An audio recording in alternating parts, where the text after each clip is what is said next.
हरिः ओं श्रीगुरुभ्यो नमः। ॐ वक्रतुण्डमहाकाय सूर्यकोटिसमप्रभा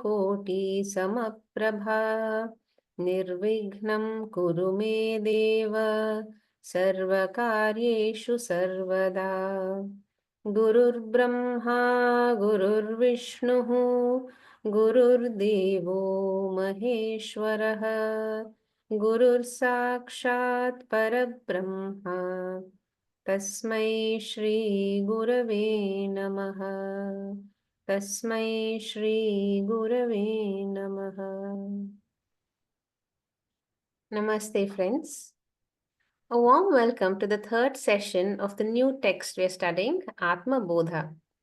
Vedanta can often be difficult to understand for beginners with new Sanskrit terminology and ideas that may seem too radical or far-fetched. Hence, the great acharyas have written smaller texts which introduce the seeker to Vedanta. Atma Bodha is one such text. It is a Prakarana Grantha written by Adi Shankaracharya, which deals with knowledge of the self. It describes the state of realization from different standpoints using simple examples from day to day experiences. Today, in the third session, our speakers are Dr. Sanjay Barnakal, Dr. Kiran, Srimati Apeksha, and Srimati Vidya Prabhu. Our revered teacher, Dr. Timappa Hegde sir, will lead us through the session, making it very easy for us to understand and absorb these essential teachings of Vedanta. We also hope you're watching the Fundamentals of Vedanta talks by Hegde sir, which are being uploaded on Sunday evenings at 6:45 p.m. Before we begin today's session, I request Srimati Mamta to refresh our memory of the last class, that is verses 5 to 9 that we studied. Over to you, Mamta. Shri Gurubhyo Namaha. Our Shastras emphasize that our problem is the ignorance of ourselves.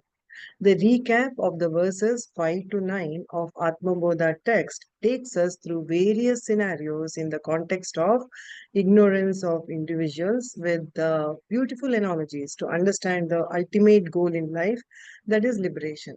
The discussion in these verses can be categorized as nididhyasanam and self-inquiry, then ignorance, adhyasa and associated issues, followed by Atma as Srishti, Sthiti, Laya Karanam. Lastly, Atma and projection of jivas or individual beings. In the next slide, Nididhyasanam and self-inquiry to attain ultimate goal, which is moksha or liberation while living, is the focus of this verse 5. Shankaracharya says, for a seeker, knowledge of the self arise by gnana bhyasa, that is consisting of karma upasana yoga followed by gnana yoga, that is shravana manana nididhyasana. This spiritual practice purifies individual being or jiva. That means once the knowledge arises, the seeker claims I am Brahman and becomes a gnani. So knowledge destroys ignorance and its adhyasa or misconception. And the means by which the ignorance was destroyed, that is Brahmajnanam, that is the thought or vritti that I am Brahman, also disappears or is withdrawn. In the next slide, this is explained with a very nice Jalam Kataka Renuvat example. In the olden days, the kataka or the soap nut powder was used for purifying the water.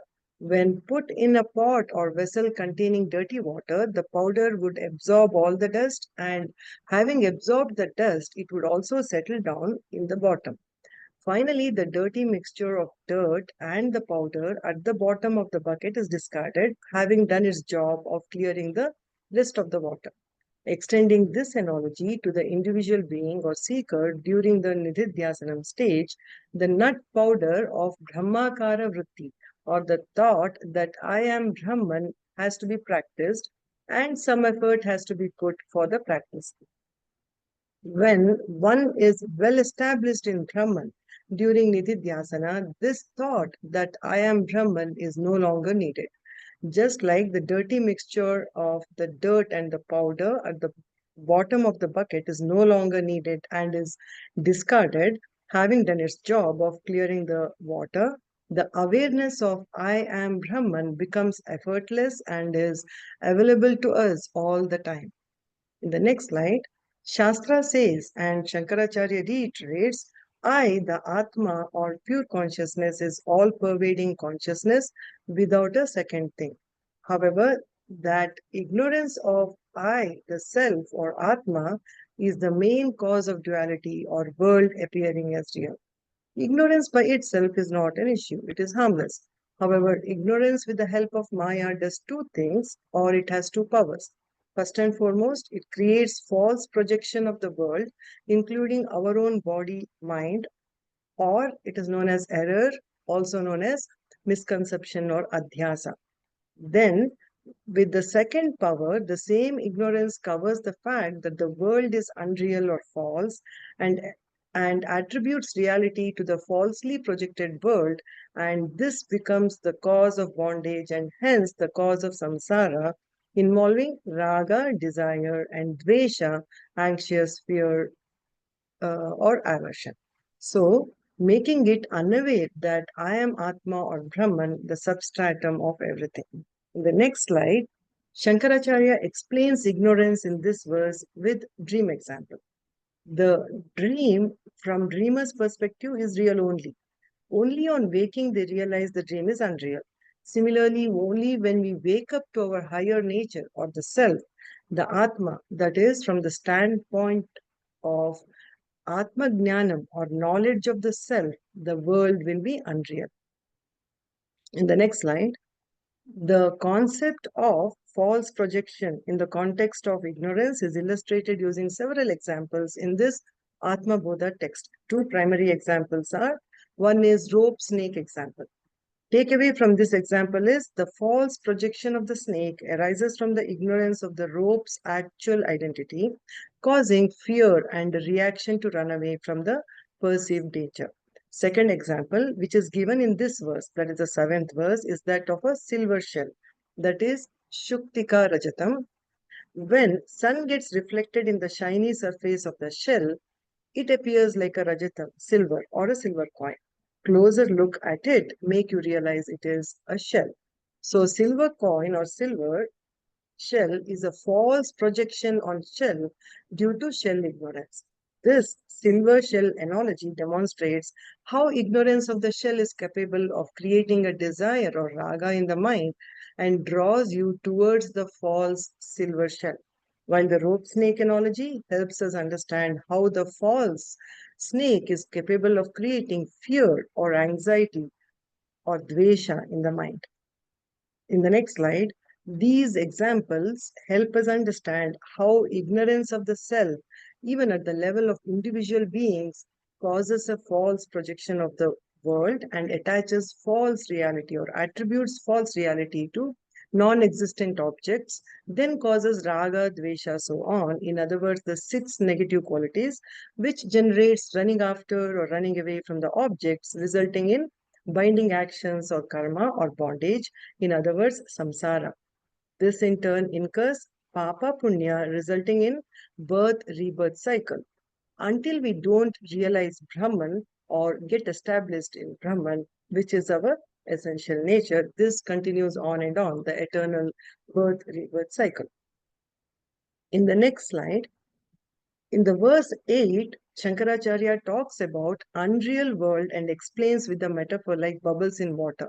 Three words in this verse describe the unreal world: Akiladare, Upadane, and Parameshware. I, the self or Atman, am Akiladare, that is substratum of everything in the universe or macro cosmic universe. Everything includes innumerable worlds as well. Upadana is the material cause of this universe, which are the five subtle elements springing out of Maya's creative and projective power. Parameshwari is the efficient cause of the universe or the ultimate controller of the universe. Shankaracharya says, just as the bubbles arise, exist, and dissolve in water, in me, the self or Atma alone, the whole universe is like a bubble. They arise or they are created, that is Srishti, exist, Sthiti, and dissolve or Laya in me. In the next slide, this verse, that is the verse number 9, talks about projection of the entire universe at the Jiva level or the individual being level or the micro level. The universe consisting of names and forms is projected on Atmani Anusuyate, that is on all pervading Atma, which negates the object limitation of the world. It is projected on Nitya, the eternal Atma, negating the time limitation, and it is projected on Vishnu. In this verse, it is referred as Vishnu, which is nothing but the Lord, that is Brahman with Maya or Ishvara, the substratum, which negates the space limitation. In the last slide, with the help of gold ornaments, example, Shankaracharya further explains about the world as a projection about the self. Just like there are various gold ornaments, but gold is common to all of them, similarly, there is this unreal world with various names and forms, but I, the self or Atma, is the substratum of everything which is beyond space, time, and object limitations. A Gnani who is firmly established in I, the Atma, can easily comprehend the unreal nature of the world, transcends the worldly objects, and abides in Atma all the while. Thank you, sir. Hari Om. Thank you, Mamta.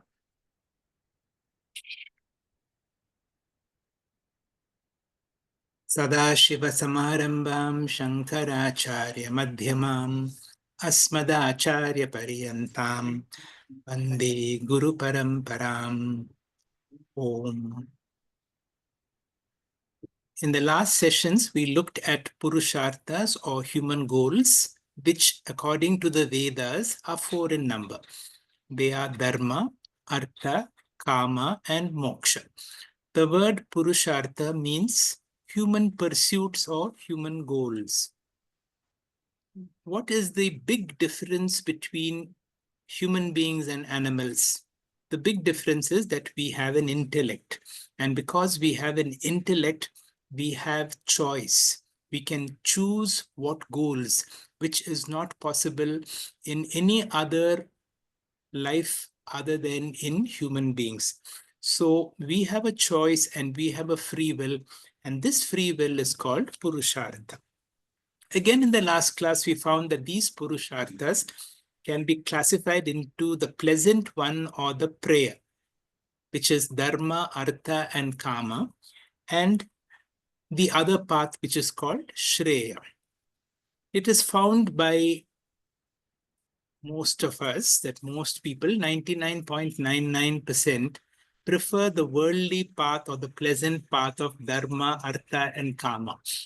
It is a very small, minuscule who have come to the spiritual path, which may be, I have put it as 001 or 0.1%, but it is actually even much less.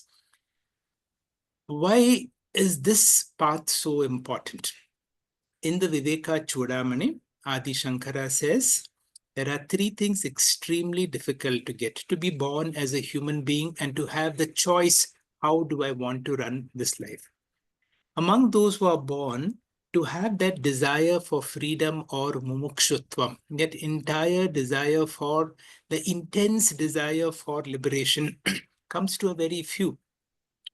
These are the people I'm speaking to. To be able to find a guru, a Mahapurusha, is also extremely rare. So we have these 3 things. In the Bhagavad Gita, Sri Krishna mentions the same thing. Manushyanam sahasreshu, among the thousands and thousands, kaschid yatati siddhai. Very, very, very few, a very small percentage of people pursue spiritual goals. So what is moksha? Moksha means freedom. Now, what is freedom? Is it freedom from something, or is it freedom for something? So freedom or Parama Purushartha can be spoken as Shreyaha, the good path. Freedom from what? So when we follow the other Purushartha, that means Artha Purushartha, Kama Purushartha, or Dharma Purushartha, They bind us to our acquisition. If I have a lot of money, if I've created certain assets, if I have good relationship with people, then somehow I become a slave to all my acquisition. Now, freedom here means whether these things that I have acquired, whether they are there or whether they are not there, can I be free? Swamiji uses a word. Some people give happiness wherever they go. Some people give happiness whenever they go, which means I have today so many possessions, so many people whom I love. Now, whether they are there or they are not there, can I experience a sense of freedom with or without? Now, if this is possible, this is what is called the Shreyas or Moksha Purushartha. In today's introduction, we will be trying to understand what moksha really is. Because if I'm very clear about what moksha is, then it is possible I will work for moksha. Otherwise, moksha is just a word. Now, see the truth of these statements. Man's greatest longing is for freedom. Now, fortunately, many of us are not bound by people or by circumstances where we feel a sense of infringement. If we have lived in an environment where I'm not free to speak what I want to speak, if I'm not free to live what I want to live, then you will see the meaning or the importance of this statement. Freedom is the very essential core of human consciousness. That means people will do anything for the sake of freedom. Love is important. Love is its periphery. Love is its circumference. Freedom is the center. Two things are very important. We need freedom and we need love also. If these two are fulfilled, there is no regret in life. I had mentioned this earlier in the previous class that Bal Gangadhar Tilak, when he wanted to galvanize the whole country into the freedom movement, he gave the slogan, Swaraj is my birthright and I will have it. Today, in the context of spiritual freedom, can I have this? Moksha or Parama Purushartha is my birthright and I will have it. When? In this life itself. Teachers have classified seekers of moksha as manda. That means if it comes as a byproduct of my efforts, good. I'm not going to make an extra effort. Madhyama are those people who have many goals in life, but one of them is moksha. I have many goals which are important, but one of them is moksha parushartha. What is an uttama mumukshu or tivra mumukshu? Tivra mumukshu means one for whom moksha is the only goal. It is these people who are vividly a sannyasi. This is called vividisha sannyasi.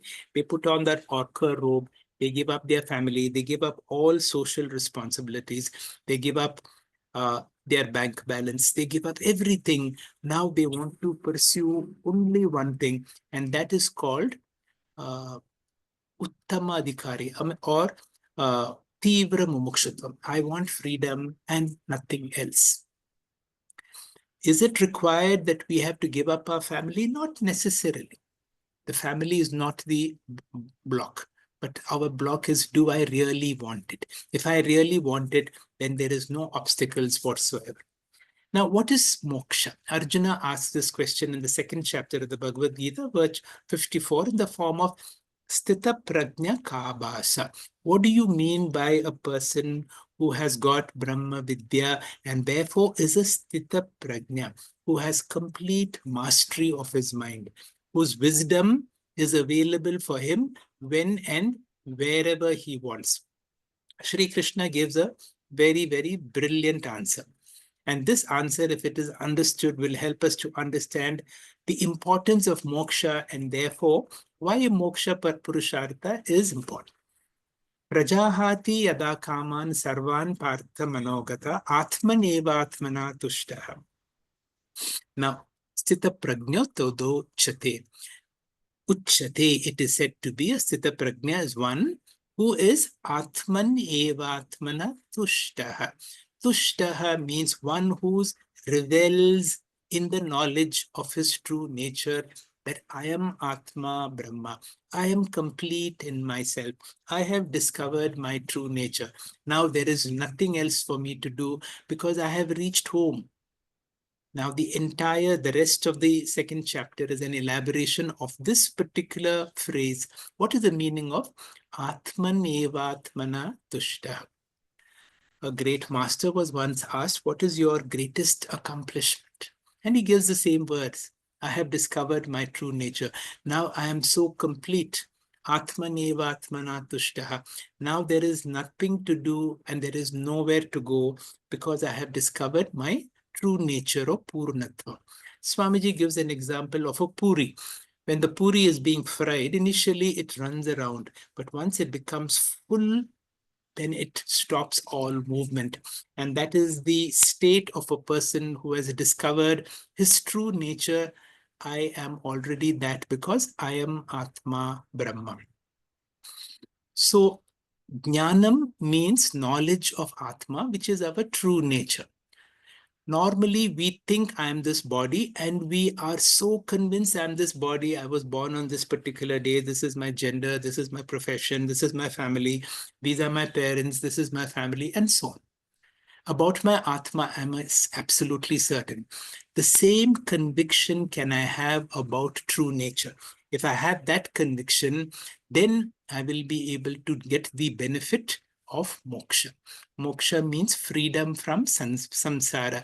Normally, sometimes people in some languages, samsara is taken as wife. Here, samsara does not mean wife. Samsara or freedom from samsara means freedom from all forms of emotional disturbances, freedom from insecurity, freedom from fear, freedom from sorrow, and so on. We are now looking at how to get moksha or paramapurushartha. And as we study, we will see moksha is possible only through knowledge of our true nature. That is why this whole path is a path of knowledge, getting to know my true nature. What do you mean by getting to know my true nature? That I am not this body, I'm not this mind. This body and mind gives me a feeling of limitations, but I am that consciousness which is also called Atma, and this Atma is same as Brahman. Whereas in the Vedas, certain statements called Mahavakya. The Mahavakya equates Atma and Brahman as one and the same. This is possible through the help of a guru who has discovered his true nature, and the guru will help you through the Vedas, through the scriptures, through the Shastras.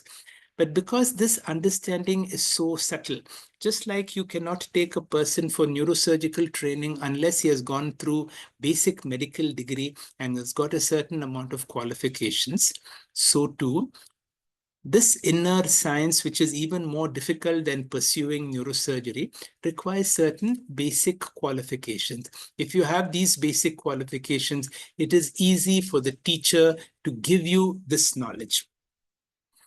Am I ready to give whatever is required?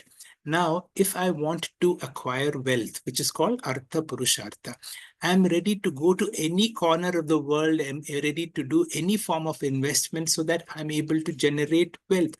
In the pursuit of karma, because I know what it is, I'm ready to give whatever is required to fulfill my desire. But the problem is, I do not know what is moksha, because I do not know the wealth of moksha or what moksha has to offer. I'm not ready if somebody says that this is what is the qualifications required. Once I know what moksha is, and if somebody tells me what are the pre-qualifications required, I'm ready to go to any extent to fulfill those. So what are the blocks towards moksha? The biggest blocks is ignorance. I do not know what is moksha. How many of us know what moksha is? As far as artha or wealth, I certainly know. I know what it is to have a certain amount of wealth. I know what is kama purushartha, or being able to fulfill various desires. I know what is dharma. Dharma, to some extent, I know. I may not be so convinced that if I'm able to convert my present assets in as dhanam, if I give it away in charity, then they say it is converted into punya, which is the currency of the other world. I may not be too sure. So therefore, Dharma Purushartha, I may not be certain because it happens in another world. Artha and Kama, I am certain. Also, many very good people, very dharmic people have the wrong belief that Moksha Purushartha is being selfish. I'm spending a lot of time going to a guru, going to an ashram, studying the scriptures. On the other hand, if I do some work, if I do some charitable work, if I do some social service, my work will generate something for so many people. But on the other hand, Moksha Purushartha appears to be very selfish. I'm working for myself. Swamiji has given an entire talk that is Moksha Purushartha, a selfish pursuit. He says it is the most selfless pursuit because only a person who understands whose true nature is truly selfless. All the others have ingrained selfishness because I want to protect myself, Atma. I need to protect my family. And because of that, I have strong likes and dislikes. I have raga, dvesha, kama, krodha, and all these problems come because of selfishness. Only a person who has discovered his true nature, that I am a mukta purusha. I am free with this body itself. That is what is called a jivan mukta. Only such a person is truly selfless. So what is Jivan Mukta or Moksha? If I know this, then I'm going to work for it. Now, all of us have a certain natural curiosity. Who am I? Where did I come from? Once I die, where will I go? So who is this Jiva? What is this world around me? Is there a God? Why is there so much suffering in this world? Is there some way to get out of the suffering? So these are certain natural curiosity.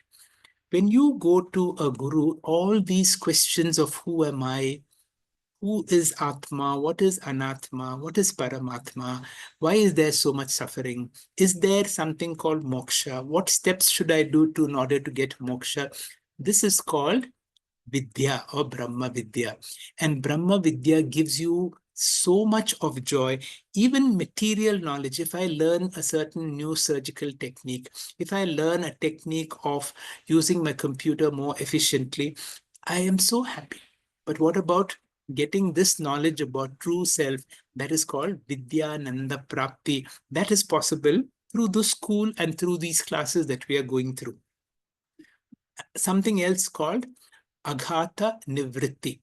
In our everyday life, we experience certain amount of bad news. And when bad news comes, we get a shock and saying, what? But the whole preparation should be, if a person attains to Moksha Purushartha, silently, he's not going to say loudly, because it will be very insensitive. Whenever bad news comes, he's going to say what? But internally, he's going to say, so what? I have the ability to handle it. And that is what is called Aghata Nivritti. Then another benefit of moksha is called Paratantra Nivritti, the sense of dependence. I'm dependent on money. I'm dependent on so many people to make me full. But such a person who's attained to moksha has attained to Purnatvam. I am complete just the way I am. I have nothing to do. I have nowhere to go. And finally, this is called Dakshata Prapti, and that is I become extremely skillful.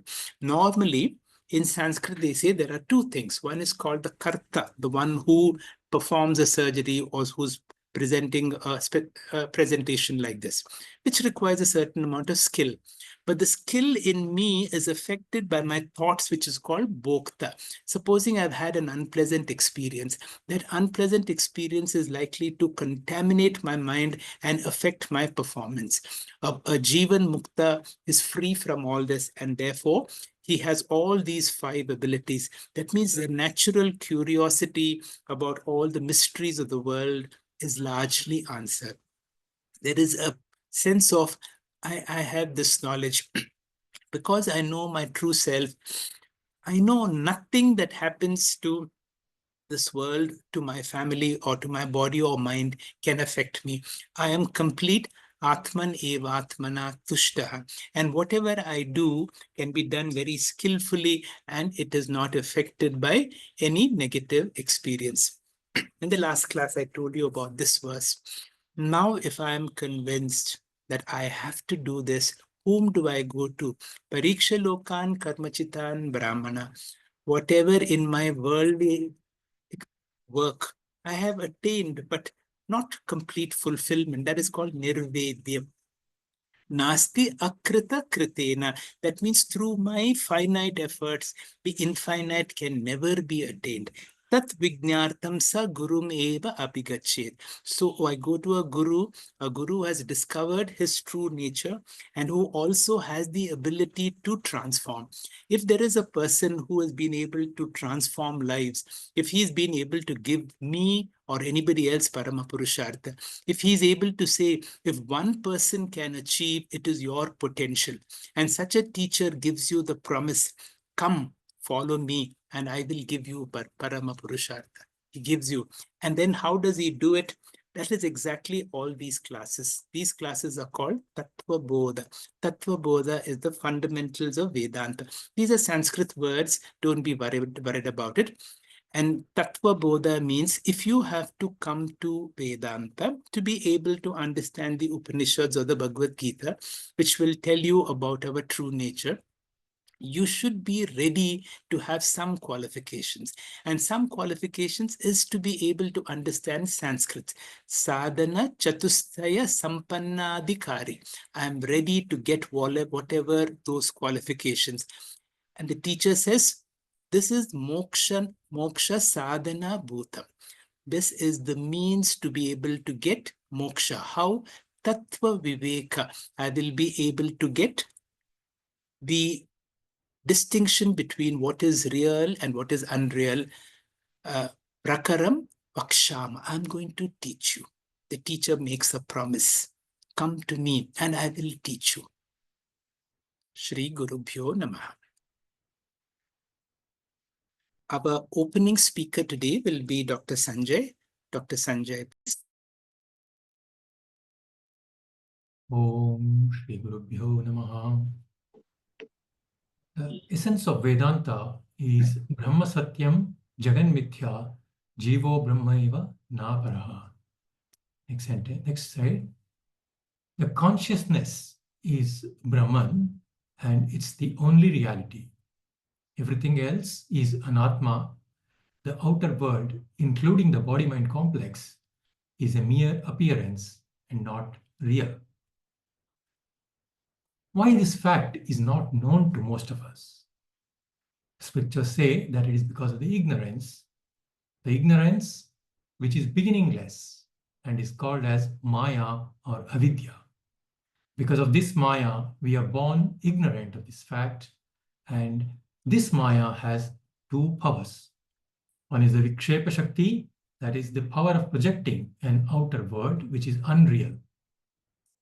Subsequently, there is a power of wheeling that is called Avarana Shakti. I forget that I have projected this world exactly like the dream. So this initial projection is the primary error. It's called as primary adhyasa. It is also called as Mula Avidya. Subsequent to this, you have the secondary error, that is the Avarana Shakti, and it is known as Tula Avidya. This Vikshepa Shakti by itself doesn't create any problems. On the other hand, the Avarana Shakti is responsible for all the problems in our life. By not knowing that it is me who has projected this world, I consider myself to be a creature and suffer from innumerable limitations. Vedanta addresses the secondary adhyasa, which can be eliminated by the right knowledge. Whereas Vikshepa Shakti cannot be eliminated and it need not be eliminated. Next slide, please. So in the next verse, that is the verse number 10 of the Atma Bodha, Yatha kasho hrishikeshaha nana upadhigato vibhuhu tadbhedat bhinnavat bhati tatnashe kevalo bhavet. So in this verse, Shankaracharya is introducing a technical word called Upadhi. This can be better understood by an example. When a clear crystal is placed on a colored cloth, either blue or orange, etc., even though the crystal is colorless, it appears to take on the color of the cloth. An ignorant person who do not know this fact will take the crystal to be a colored crystal. Here, the colored cloth is the upadhi and the crystal is the upahitam. When two substances are in proximity to each other, one of them will apparently transfer its attributes to the other. It is important to note that the transfer is not real. If the transfer is to be real, then it cannot be called as upadhi. So there are three conditions which are required to call a particular thing as a upadhi. It should be in close proximity. It should transfer its attributes to the other, and the transfer should not be real. So in the case of Atma, Anatma is the upadhi, and Atma is the upahitam. Atma, upon projecting this Anatma world, takes upon the attributes of the Anatma as its own. There are many upadhis for the Atma, and hence I, the non-dual Satchidananda Atma, appear as many. Because of this transfer of the attributes, I appear to move as the body moves. Similarly, when the mind changes, I say I am happy, I am depressed, I am angry, etc. Not only the Anatma attributes are superimposed on me, the Atma, I lend the reality to the unreal Atma because of the mutual superimposition. I consider that the world is real. Next slide, please. So, in this verse, Shankaracharya says, Nana upadhigataha, due to various upadhis, tat bhedat, differences in those upadhis, vibhu, all pervading. Next slide, please. Hrushikeshaha. Here he is referring to Atma as a Hrushikesha. This Atma appears as many, bhinnavat bhati. Next slide. Yatha akashaha, just like the space. Space is one, but appears to be many depending on the enclosures. Next slide, please. Tannashe, when the upadhis are discounted as unreal or destroyed, this Jivatma, who had mixed up his identity so far, Kevalo Bhavet, realizes that he is none other than Satchidananda Atma. Next slide. Kevalaha here means without any attributes or qualities. That is Nirguna, Nirvikara, Nitya Shuddha Mukta Atma. Thank you. Hari Om. Thank you very much, Dr. Sanjay, for a very nice explanation of a very beautiful example that Adi Shankara tries to give us about the spot space and total space. All of us are like Atma or Brahman, which is actually limitless.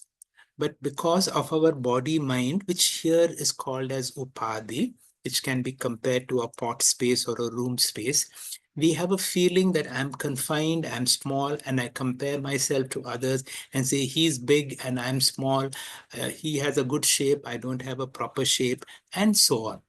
But the fact is, it is not that the room or the pot has got space.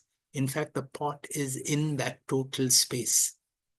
If you have this vision, then you realize that the limitations of the pot or the limitations of my body-mind is not my limitations at all. And I have to only see that I am not this body-mind. The body-mind is only an instrument for transaction. I am that total space, which seems to be limited because of my body-mind. But the truth is, I am that limitless Atma. The Upadhi, therefore, or the container should not be a limitation for me. We will study more about the container in the next few verses. Dr. Kiran, please.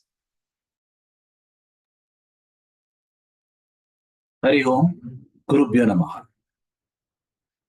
Atma Bodha is a beautiful short text. It is unique in that it is in the form of shlokas or verses, and it is written in Anustubhya meter or quatrain or in 4 lines. And this gives the praise of infinite. And anything which is infinite is joy. And as we feel elated, we always have joy. And the more joy we share, the joy multiplies. Similarly, this text or this knowledge, the more we learn, the more we enjoy. That has been my personal opinion, and I'm sure it will be all yours also. Previously, we learned how this infinite thing has become or appears to be restricted to us or to this. Why is it? Is because of this Upadhi. And what is this Upadhi? How is it? He'll give in examples. The beauty of Atma Bodha is every verse will have example, and you can collect examples and explain. Nana Upadhi sa eva jati varna ashrama adaya atmana Aropastyoha Rasavarnadi Bedavat.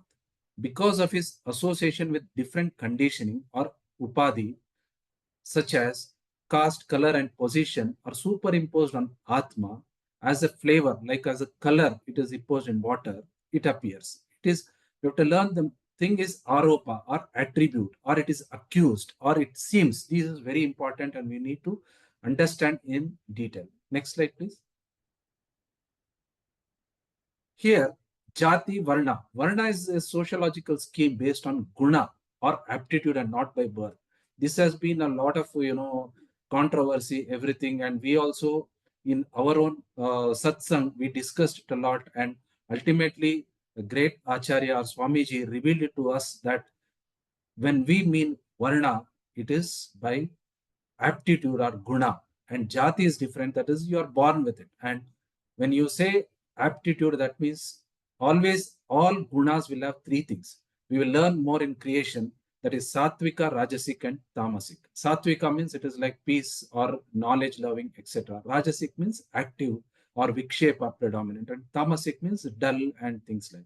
Everything in creation which has got guna will have these three, and everything in creation is arises because of this. And how it is, and because we attach to this guna, it gives a false appearance that we are this. We are born with jati, but we are not jati. This hand belongs to me or my body, but this hand is not me. Similarly, anything which is associated with me is not me. Why is that? We'll learn in the next slide. Next slide, please.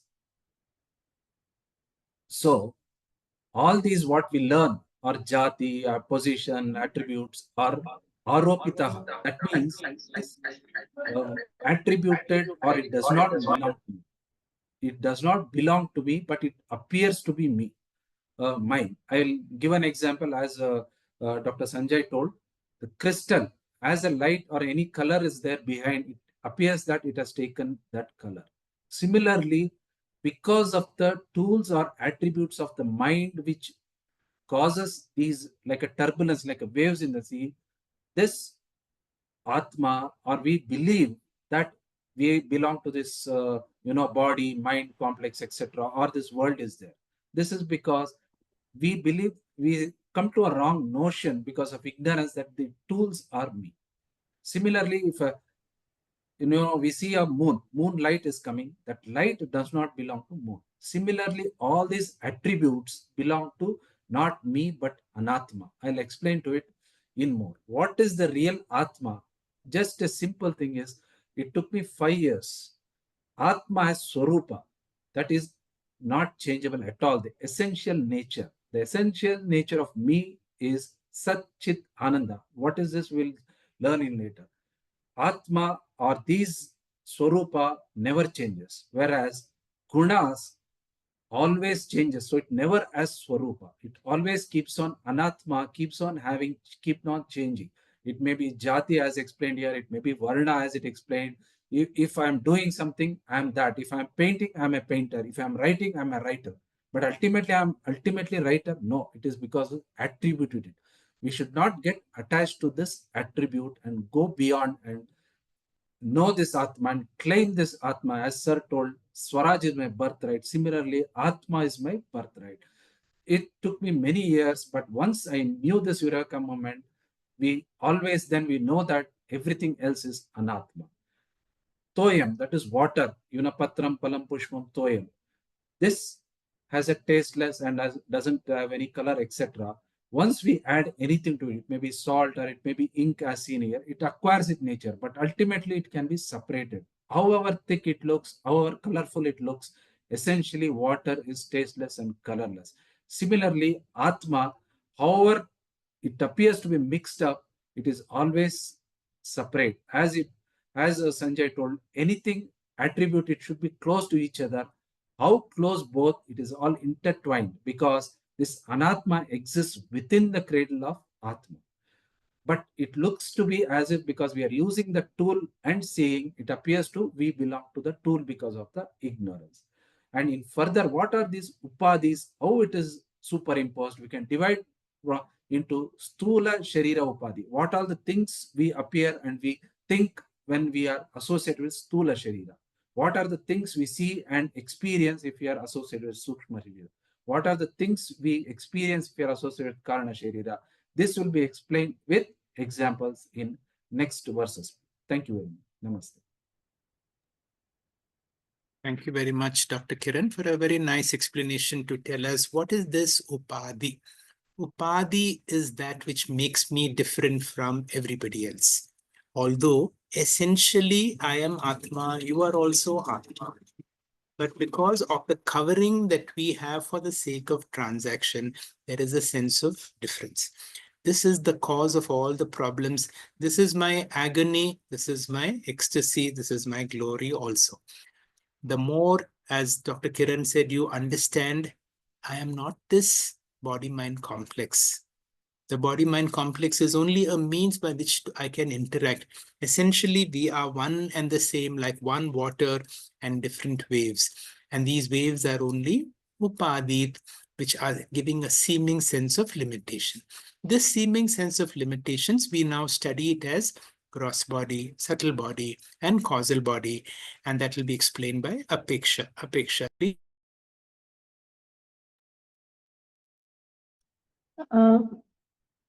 Hari Om, sir. Sir, but I'm not able to start my video because the host has disabled it. It says. Yes. Yes. Hari Om, sir. Is my video visible, sir? I'm there. Okay. So I'll start now. Hari Om, sir. So mine is verse number 12. Panchikrita Mahabhuta Sambhavam Karm Sanchitam Shariram Sukha Dukhanam Bhogayatnam Uchyate. Next slide, sir. As we have seen in the previous slides, we have talked about upadhis and about the transfer, how they are twofold. So we'll just quickly revise those points. So here the technical, we are talking upadhi in terms of its technical connotations, and those are three. It should be near, it should be able to transfer its attributes, and the third one is the transfer must be false. And the transfer is of twofold. One is vastavika tadatmyam, and the second one is adhyasika tadatmyam. So we'll quickly go through the next two examples, which we have covered in the previous verse also. Next slide, sir. So as you are seeing these two pictures, right? So the first example is there's a dirty carpet, and if somebody sits on it with white cloth in it, the white dress will get soiled, right? So is that color that is transferred real, or is it apparent? The transfer is real because the stain will be covered on the white dress and it has to be removed, and that will require some great effort, right? So that is vastavika tadatmyam. The second example that we talked in the previous verses also is about the crystal and the flower. So you can see in the picture, the color of the flower is transferred to the crystal. But as soon as the flower is removed from the crystal, the color also disappears. So the transfer is apparent, but it's not real. So this transfer is adhyasika tadatmya. Next slide, sir. So in 12th, 13th, and 14th verses, we'll talk about the Nana Upadhis, three types of Upadhis, which is Stula Sharira Upadhi, Sukshma Sharira Upadhi, and Karana Sharira Upadhi. In this verse, we are going to cover about Stula Sharira Upadhi. Next slide, sir. So Stula Shariram here is referred as Panchakrita Mahabhuta Sambhavam. So what is Panchakrita Mahabhutam? It means the five grossified elements, which is Akasha, Vayu, Agni, Apaha and Prithvi. This has been covered in detail in Atma Bodha. In nutshell, this means in English, it means space, air, fire, water, and earth. And out of this 5 gross elements is born our Sthula Shariram. And that is why it is called as Mahabhuta Sambhavam. Next slide, sir. But the question that arises is that if all our bodies is made out of these same 5 gross elements that we are talking about, then all of the bodies should be same, but they are not. So what is the reason behind it? The reason is in 2 words of the shloka, which is karma sanchitam. And what does this mean? Karma sanchitam, each body is individually assembled. That is, the assembly of each one of us has been done differently, and that difference is because of the past karmas. So sanchitam here means assembly, assembled, and it qualifies the shariram and not karma. Next slide, sir. So that's why Sthula Shariram is called Sukha Dukhanam Bhoga Ayatnam. So this Shariram is the abode in which the Jiva experiences the pleasure and the pains. Because the moment as soon as we enter the world, we require a tenant. Right? So therefore, Sukha Dukhanam Bhoga Ayatnam Shariram iti uchyate. So this body is said to be Bhoga Ayatnam. Shariram is the subject that we are talking about. Next slide, sir. So for example, if I'm saying aham sthula, which means I am fat, the sthulatvam of the sthula shariram is transferred to Atma. Similarly, when we say I am arogha, aham vyaskaha, aham yuva, all these are sthula shariram and it gets transferred. So this is the first upadhi of Atma, and we should always remember that this is an upadhi and that it should be near in close proximity and the transfer should not be rear. Hariom, sir. Thank you, Apeksha, for a very clear explanation of what is this Upadhi and what do you mean by this gross body, subtle body, and causal body. And the verse here talks about this gross body. So from now on, it will look like a kind of a anatomy, physiology class describing the body. Why? Because we tend to identify with the body. And if I'm young, I feel I'm young. If I'm old, I feel I'm old. If the body is sick, I feel I'm sick. If the body is going through certain problems, I identify with that. This is what is called tadatmya. We tend to identify. But the more we learn to make a distinction, the body is mine. It is only an instrument for me to experience pleasure and pain. And based upon my past karma, my elements have the karma theory, which will come a little later, we will study that. So we understand there is something called the gross body, which I can see, which others can also see. Then there is something called the subtle body, because of which so much is happening, but which I may be able to see for myself, but others are not able to see. And what is the subtle body and what is the causal body will be explained to us by Vidya. Vidya, please. Shri Gurubhyo Namaha. Now coming to the 13th verse. Pancha prana mano buddhi dashendriya samanvitam apanchikrita bhutottam sukshmangam bhoga sadhanam. In this verse, Sukshma Sharira Upadhi is dealt with. Already we know what an Upadhi is. Here, Sukshmangam means the subtle body, Bhoga, the experiences, Sadhanam, it's the means.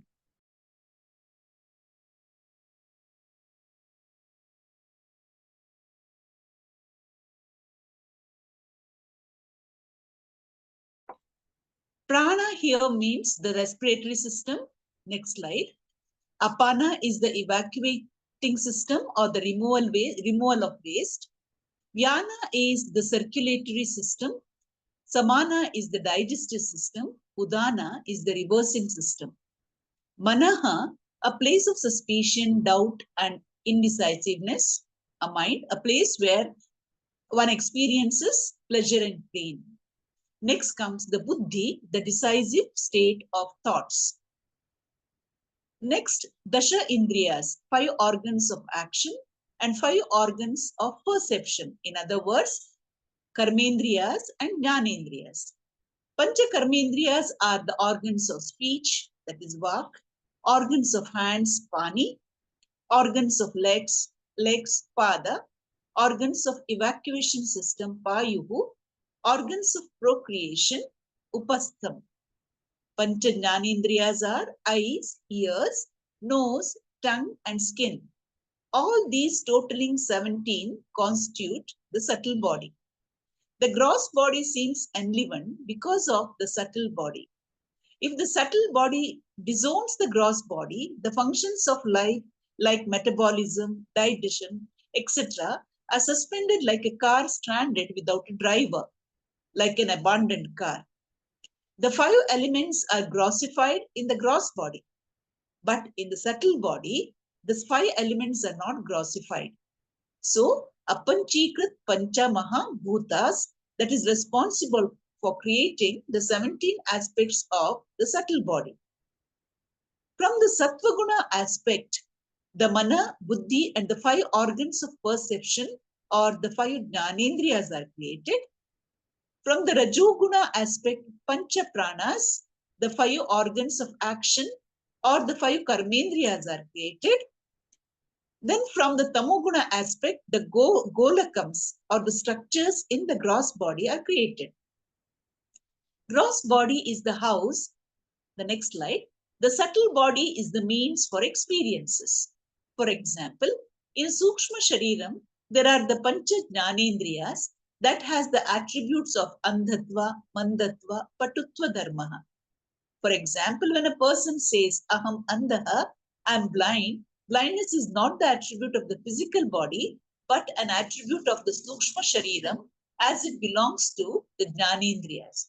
Similarly, if someone says, I am Panguhu, I am lame, it is an attribute of Karmendriyas. In the same manner, when I say I am hungry, thirsty, etc., these are the attributes of Prana. Next comes the emotions like anger, jealousy, upset, etc., which belong to the mind. I'm intelligent, I'm dull, etc. belong to the buddhi. The understanding here is that body and the mind are an assembly of parts. So the question before us is this body for the sake of the body or for someone behind this body? So here, the final message of Mandukya Upanishad is to be brought in. The gross and the subtle body are merely a superimposition on the self. The final meaning of the shloka is, the subtle body is a means of experience made up of the ungrossified elements consisting of 5 pranas, mind, intellect, and 5 organs of action, and the 5 organs of perception. And it is through this subtle body that the embodied self experiences the world. This Sukshma Shariram has got a longer life up to Pralayam compared to the gross body. Now coming to the causal body, the Karana Shariram, the verse goes like this, the 14th verse, No Danyam Atmanam Avadharayet. Here, Anadi means beginningless. Avidya means incompleteness in knowledge on account of conditioning. Anirvachya is that which cannot be explained, defined, or spoken of. So, this is the subtlest form of matter which has both Vikshepa Shakti and Avarana Shakti, the material out of which these 2 Sharirams, Sthula and Sukshma, are made. Technically, it is called Avidya, which means ignorance in the normal context, but here it means Mula Avidya, otherwise called Maya, which is responsible for the projection of Sthula Shariram and Sukshma Shariram.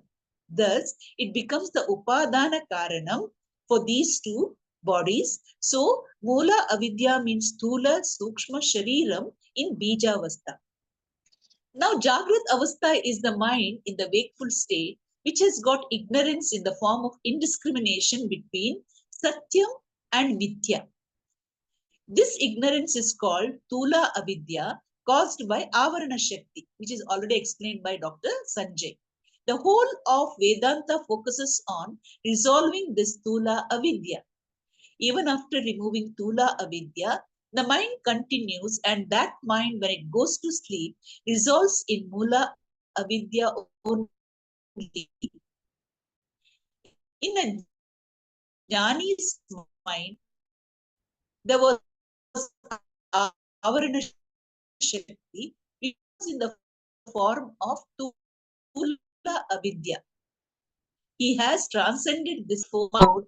Mula Avidya is like a cobra without a fan. For a Jnani, Mula Avidya continues, but it is falsified. Prakriti, mind, and Stula Shariram all continue because of Mula Avidya or Maya, but he does not have the Avidya, which is in the form of indiscrimination. After Stula Sharira Upadhi, Sukshma Sharira Upadhi, this is the third Upadhi of the Atma, which is Avidya, otherwise called Maya, Prakriti, or Ajnana. Stula Sukshma Shariram formed within creation, having got a beginning and an end. During Srishti, Stula Sukshma Shariram begin, and during Pralayam, being the cause of creation. So it survives even after the Pralayam, becoming a reason for the next Srishti. Normally, the word used with respect to an individual is Vyashti in Vrashti Drashtya is Karana Shariram. Then we use the word Maya with respect to the total Shariram, that is Samashti Drashtya. But both are one and the same Prakriti alone. Karana Shariram, the Upadhi of the Atma, is associated with Sushupti, the deep sleep state. When an Ajnani says, I'm Akarta, it is only during his deep sleep state. The moment he wakes up, his Akartvam goes away and he becomes Akarta again. So his Akartatvam is temporary, borrowed from Karana Shariram. But Jnani's Akritatvam or inactivity is not borrowed from Karana Shariram, it is his Swarupam. In the 18th shloka of the 4th chapter, Lord Krishna declares, Karmanya karmayaha pashet kariman manushyesu sa yuktaha Krishna karmakrat. He who sees inaction in action and action in inaction is wise among men. He is a yogi who has performed all actions. This is a profound meaning. With Karana Shariram, Atma becomes Bhokta. Stula Shariram is called Bhoga Ayatanam. Sukshma Shariram is called Bhoga Sadhanam. And Karana Shariram is called Ananda Bhuk Chetu Muktaha Prajna Tritiya Padaha. This is from Mandukya Karika. So one is required to get over this Avarana Shakti to know that the three Sharirams are Mithya and we are the Satya. Satyam. The next slide, please. The Adhisthana of all these three Sharirams. Like the movie and the screen, we just have to take Atma as the screen on which all play happens. Similarly, Atma and the body are intimately associated and there is no need to separate Atma with the understanding that Aham Shuddha Swarupaha Eva. Gurubhyo Namaha. Thank you. Thank you, Vidya, for a nice explanation of these two bodies. So the previous speaker, Apeksha, spoke about what is this gross body, which I can see, because of which I can do various interactions. The subtle body is also matter, but it is subtle. The subtle means I may be able to perceive my subtle body in the form of what is my thoughts, but anybody else is not able to perceive. When a person dies, it is the gross body which dies. The subtle body does not die. It can be compared to the SIM of a telephone in the early days. The SIM has been removed and put into another body. So the SIM is like the subtle body and the causal body, which has all the data of our past karma, a certain sense of identity, who I am. And therefore, this is what goes from one body to another. And they are also made of these elements, but they are all called subtle elements. And therefore, the subtle body will last as long as till pralaya, until one yuga gets over. And then when the whole thing comes into a state of pralaya, everything goes into a seed form, and that seed form is called the causal body. The causal body is the storehouse of all our past. In fact, it is even more subtle. It is there from beginningless time. It is there, and it is something that exists, but it cannot be explained, and that is why it is called anarvachaniya. It has got many names. Among the names are avyakta, maya, and so on. Now, this is all important for us to understand many of the concepts of Vedanta. So we need to know what is this gross body, what is subtle body, and what is causal body. And remember, I am other than all these three. With that, we come to the end of today's class. Shri Guru Pyo Namaha.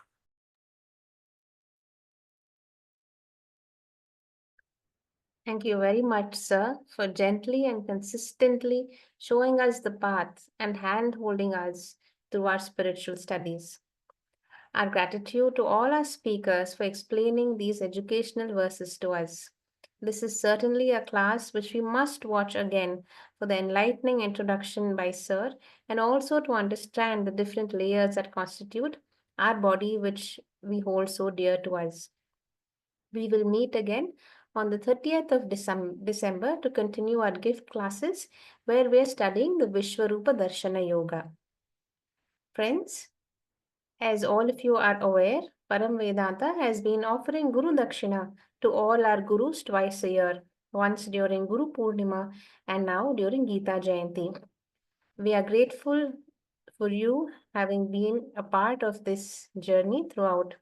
This year, we celebrated Gita Jayanti on the 11th of December, and the window is now open for us to offer our gratitude to our Gurus. I am sure you will join us in this Guru Seva as always. Needless to mention, the decision to donate and the amount is entirely left to your discretion. The entire offering will reach the lotus feet of our Gurus. As all of you must have seen in the WhatsApp and Telegram groups, the account details have been pinned, so you can easily view them and make your contribution to that account. With that, we come to the end of today's session. पूर्णमदः पूर्णमिदं पूर्णात् पूर्णमुदच्यते पूर्णस्य पूर्णमादाय पूर्णमेवावशिष्यते ॐ शान्ति शान्ति शान्तिः हरिः ॐ श्रीगुरुभ्यो नमः हरिः ॐ. Thank you.